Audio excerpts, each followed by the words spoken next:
Dahil nga sa kaliwat ka ng selebrasyon ng mga nagdaang Kapaskuhan, kamusta naman ang mga wallet natin dyan? May natira pa ba or back to zero na naman? Maswerteng araw ng buong taong 2024 sa ating lahat? Yes naman, dapat masigla tayo every day, every upload, every month, in every year. Sa videong ito, pag-uusapan natin ang pagpasok ng pera ngayong 2024 Wood Dragon. Part pa din ito ng ating personality development serye kung saan huhubugin natin ang ating mga sarili para mas maging kapaki-pakinabang tayo at mas mabilis mong ma-manifest ang iyong mga inaasam-asam na magandang pagbabago sa buhay mo. Ngayong 2024, kakasimula pa lang ng taon kaya marami pa tayong pwedeng simulan at gawin para naman hindi na mangyari sa atin ang kakulangan ng pera sa nagdaang mga taon. For sure, ang iba sa inyo ay problemado ngayon dahil sa nagdaang mga gastusin. Kaya para bigyan kayo ng gabay idea para hindi maubusan ng pera ang mga wallet nyo mga frenny lalo na sa tuwing Kapaskuhan at napakaraming mga inaanak, manood at intindihin ang hashtag MBR Method. Number 1, planning. Yes naman, huwag kang tamarin magplano lalo pat bago mag-Burr months. Huwag mong pairalin ang tsaka na lang method mo. Alam nyo bang isa sa mga gawain ko ay ang magsulat sa isang papel ng mga kailangang gastusin kasama na ng extra budget. Ganito gawin mo, kumuha ka ng isang papel at isulat mo lahat ng inaanak mo, including family members na bibigyan mo at mga associate mo or simply as your friends. Isulat mo din ang mga gusto mong ihanda, including pagde-decorate ng Christmas tree if possible and needed. Sa ganitong pamamaraan, mas maaga mong mababudget ang Kapaskuhan. Mas maaga kang makakapaghanda. Number 2, so dahil nailista mo na lahat ng mga reregaluhan mo, that's the time na magbabudget ka na ng mga gifts including cash kung may cash kang ibibigay. Aalamin mo kung ano ang mas priority mo na dapat unahin at ihuli mo na sa listahan ang mga hindi masyadong need na budgetan like fireworks, etc.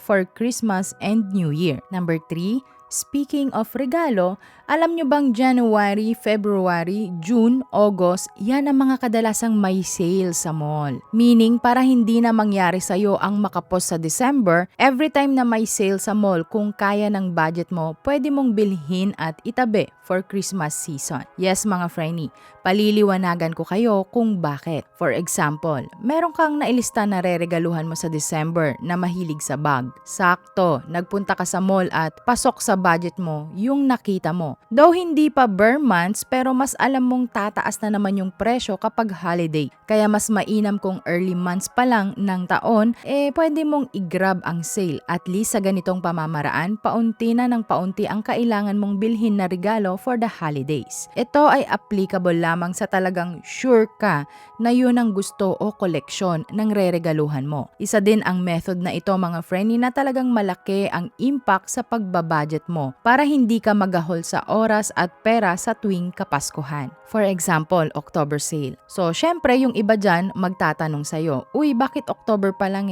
ang dami mo nang hinuhoard na mga toys, mga damit. Simple lang, sayang ang 50, 60, 70%. At least, mas may pagpipilian ka at di ka kahit papaano mauubusan ng stock na pangregalo. Remember, kapag Christmas rush, normally nagkakaubusan ng stock sa mall, even sa mga sizes. So, mas maaga, mas maganda.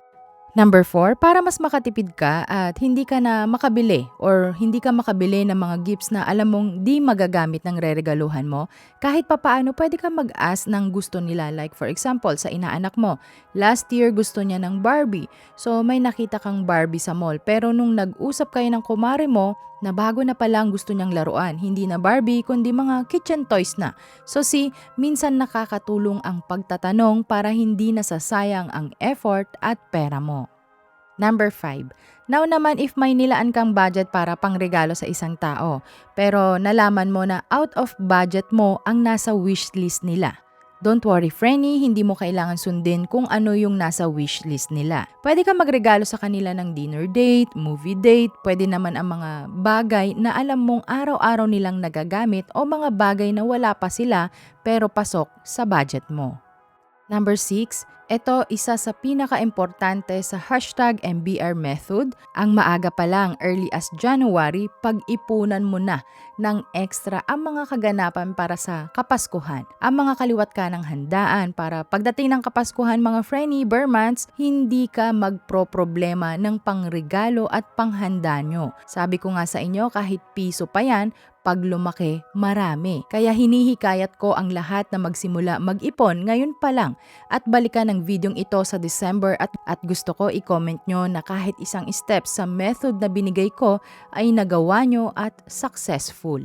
Mahirap mag-manage, mag-balance, mag-budget, lalo na kung Kapaskuhan. Pero mas masarap naman sa pakiramdam kung nakapagpasaya ka na ng iba, may extra ka pa na pera, hindi lang sa wallet mo, kundi sa bangko mo. Yan ang ilang mga bagay na napaka-importante gawin ngayong 2024 Wood Dragon sa inyong buhay. Libre nyo lang natutunan dito sa aking channel, kaya kung hindi ka pa nakasubscribe, Frenny, huwag mo nang ipagdamot sa akin yan dahil mas maswerte ang may alam. So yun lang, huwag kalimutan magdasal ng taimtim dahil yan ang pinaka-mabisang sandata sa lahat. Samahan ng sipag at diskarte para ang buhay ay swerte-swerte. Hanggang sa muling aralin, salamat sa pakikinig. Ingat!